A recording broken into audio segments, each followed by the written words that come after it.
But just a little bit of background, I guess, about our operation and where we're at. We own and operate a ranch near Melville, which is right about halfway between Big Timber and Harlow on 191 there. We run on both sides of the highway. And we run a commercial cow-calf and stocker operation.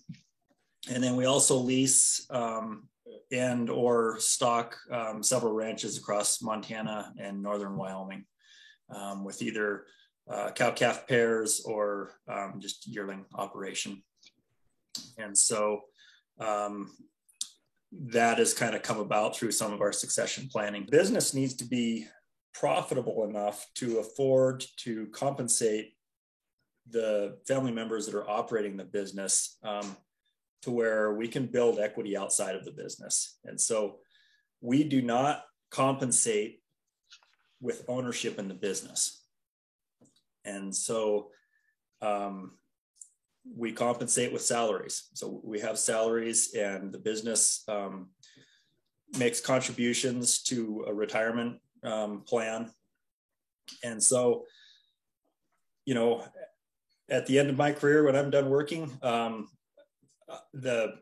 I would be happy to give every one of my shares away, and I could walk away and the business wouldn't owe me a dime. And so we haven't been compensating with giving shares, with earning them, because at some point that individual is going to have to want to retire or something. And the only way they're going to be able to capitalize on that is to sell the shares and have either the business buy them back or somebody else. And that's going to be putting them in a position that's pretty hard to maintain. So we do pay ourselves, and we pay ourselves well enough to where we can afford to build equity outside of the business.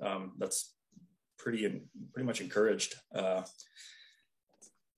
That's tricky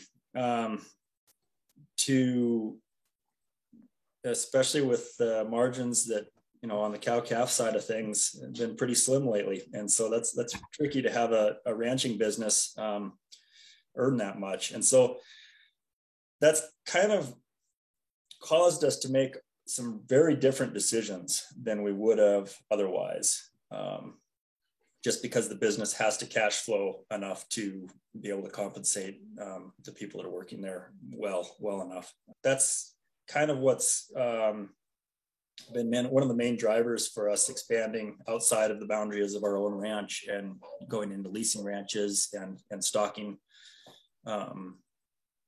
ranches like Antelope Springs, where Trevor and Amber are. There has never been a time where shares have been purchased. They've always been gifted from one generation to the next. But at the same time, the value of those shares really hasn't ever meant that much.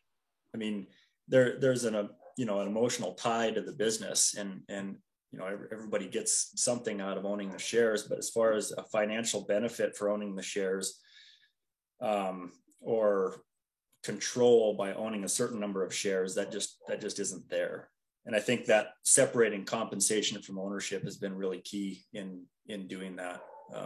And I think that's gone a long ways to help in making transitioning a lot easier, because nobody's really been backed into a corner and felt like they needed to cash in on anything.